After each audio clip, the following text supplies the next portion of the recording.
Namaskar, welcome to the Gyansanchar. On an auspicious occasion of the Buddha Jayanti, we have come up with a book chapter, Pigeons in a Tree Where the Buddha Was Born, extracted from Look Back in Wonder, authored by Desmond Doig, back in 1995, page 132. Lumbini was no beauty spot when the 2500 Buddha Jayanti occupied the minds of India and Nepal.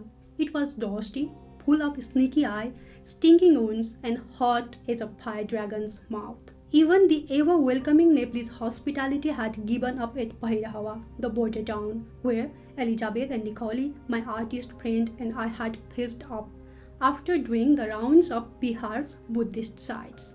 The border police was correctly suspicious of our extraordinary appearance. The scruffy town, used to weird people and strange sights, gave us one of those welcomes which in modern jargon would be called negative.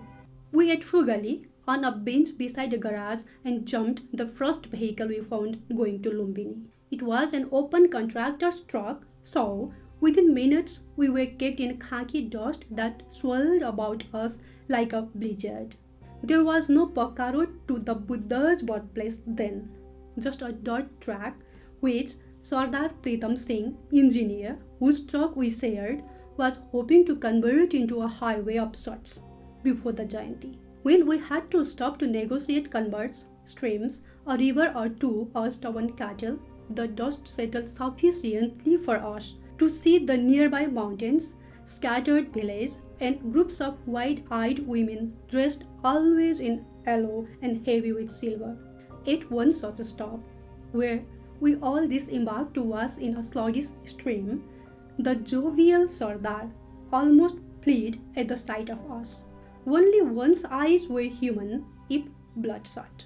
Elizabeth, with her top nose and many skirts shapeless with dust, looked like an ant hill. And there was I, ever optimistic, expecting sal forest and green meadow, for hadn't the Buddha been born under sal trees on a carpet of grass? Disappointingly, there wasn't a sal tree in all Lumbini, but a people holding a neem captive in its roots apparently marked the spot of the miraculous birth. In its shade was a temple so ordinary, so unimaginative, so uncaring of the great moment in history it perpetuated. It was ugly. Having expected a monument of exquisite elegance, I was unprepared for this dull white structure that held in its small cavernous interior a stone heavy with vermilion, bloody red. Not the radiance of rainbows, not the white purity of lotus blossom that centuries of artists have associated with the Buddha's birth.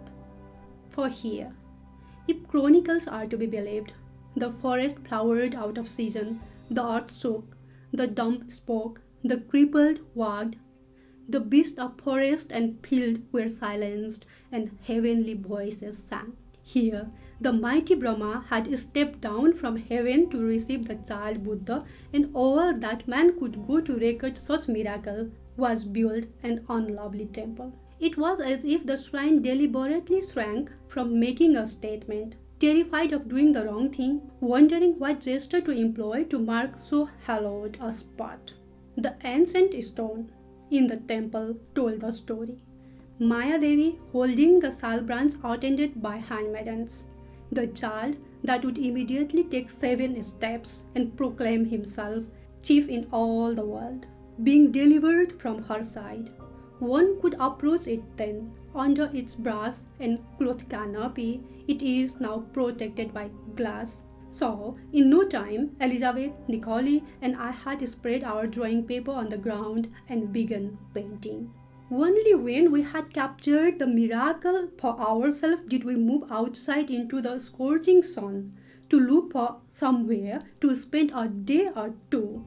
There was a small rest house, but we abandoned its uncertain charms for an old brick plinth under a peepal tree close by a pond. In this very pond. So, the priest at the temple told us the Buddha had been bathed after his birth. We dared profane the already dirty water by washing away our layers of dust. I forgot what food we ate because Memory refuses to conjure up even the barest tower. Perhaps we starved with Elizabeth pronouncing our plight suitable penance. We visited and painted the Ashok pillar that had been visited and recorded by two Chinese pilgrims, Fahin and Hussein Sang. Hussein Sang wrote that the pillar had been struck by lightning. By the contrivance of a wicked dragon, it was broken off in the middle and fell to the ground. I liked the description of Ashok's visit to Lumbini so much I attempted to quote from Buddhist chronicles. Ashok, accompanied by the ancient and venerable Upagupta, the recipient of all the knowledge and traditions of the faith, visited Lumbini in great state. With him went 4 battalions of troops, and the perfumes, flowers, and garlands of due worship were not forgotten. Arrived at the garden, Upagupta extended his right hand and said to Ashok, "Here, O great king, the venerable one was born," adding, "At this site, excellent to behold, should be the first monument consecrated in honor of the Buddha." The king, after giving 100,000 golden coins to the people of the country, raised a stupa pillar and retired. Sardar Pritam Singh, who had gone off along the track to Kapilvastu, told us before leaving that he would take us back to Bhairahava next morning if we decided to stay. Since there was no regular bus service then, indeed not a sign of transport of any kind other than bulla carts, we were happy to accept his offer. We were all anxious to spend a night in Lumbini where, as the long evening drew to its close, there was an unmistakable feel of enchantment. We slept on the plinth below the peepal tree, a cool wind plucking at the sheets we had been loaned by a monk at the rest house. A nearly full moon turned the landscape to mother of pearl and our tree to black filigree. A nightjar sounded, jackals howled a while. Then, in the hush of early morning, we slept, or had hardly slept before Elizabeth had us awake again. "Look," she said in an excited whisper. "It's happening. Oh, do look. Can't you see the faces? The glory, the rainbows?"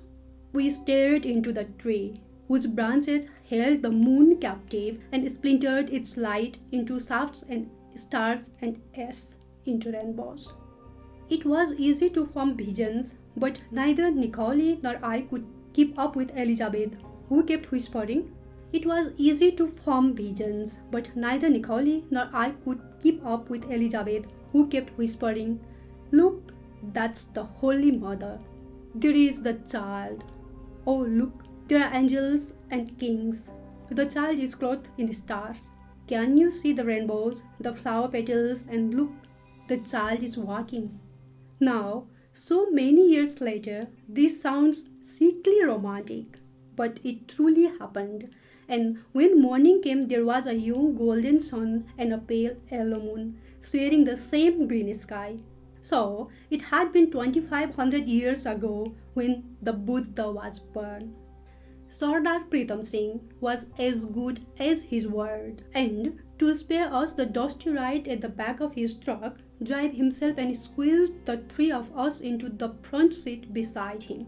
We were somewhere out in the wilderness, bumping and bucking crazily along when far ahead, as if in a mirage, appeared the figure of an obvious foreigner.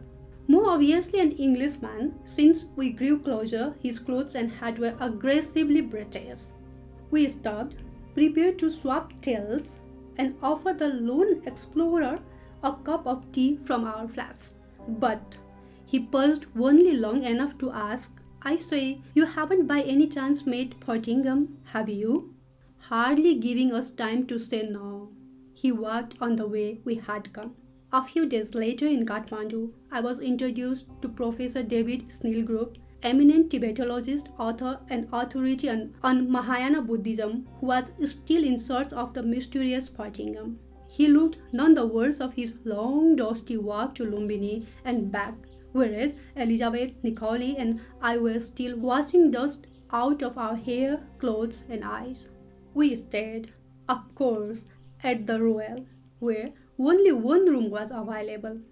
"Have it on me," said the generous Boris, who insisted on winning us after dinner.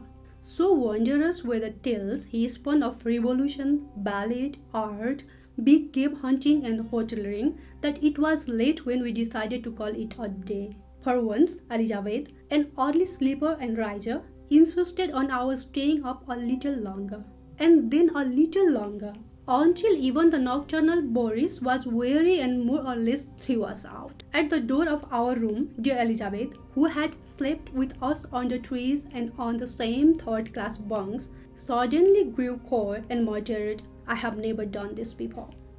Perhaps sharing a hotel room was different and intimidating, but we were so exhausted we were soon asleep. Sometime during the very early morning, the father of all storms shook Kathmandu. Nicole and I awoke to the booming of thunder and a rush of cold air through an open door. Outside in the courtyard, lit by almost continuous flashes of lightning, was Elizabeth, dancing. When we called her in rather rudely, she shook her long, now dripping hair all over Nicole and delivered a coup de grace by pouring a bucket of cold water over him. Memory comes up with the strangest things. There were the horses that used to clatter into the hotel veranda every morning to be fed carrot and sugar lumps by Moorskot, Boris' lovely and effervescent mother-in-law. One memorable rainy day, they trotted into a suite that was lying open to be aired. They chewed on blankets and shades, bathed in the ever-filled tub of water in the bathroom, and generally had a good messy time before leaving. The room boy eventually closed the door without looking inside and deposited the key. Shortly afterwards, a VIP family arrived who required a downstairs suite, as Daddy was not permitted to climb stairs. "Our very best suite happens to be downstairs," explained Moore as she flung open the door. On mountains of horse dung, tattered sheets and blankets, and pools of water. The guests were naturally horrified and had some nasty thing to say about Boris and horses. Moore had nasty things to say about people who did not love horses. Terrifying to her enormous personality is the fact that the VIPs stayed in another suite, of course. And on the same visit, I remember going with Moore to the great stupa of Buddhanath, where Tibetans congregated in their hundreds. Moore had the loveliest legs, and she encased them in her sheerest silk stockings. The Tibetans were fascinated, even horrified, to observe Moore's skin. The Tibetans were fascinated, even horrified, to observe Moore's skin move about her ankles and knees as she walked. They ended up not only goosing her but also pulling at her stocking until they tore right there, while dozens gathered to watch. Moore sat down, bared a leg and pulled off a stocking. Strong men screamed. Wilbur Tibetan ladies fainted. Only the children were ecstatic.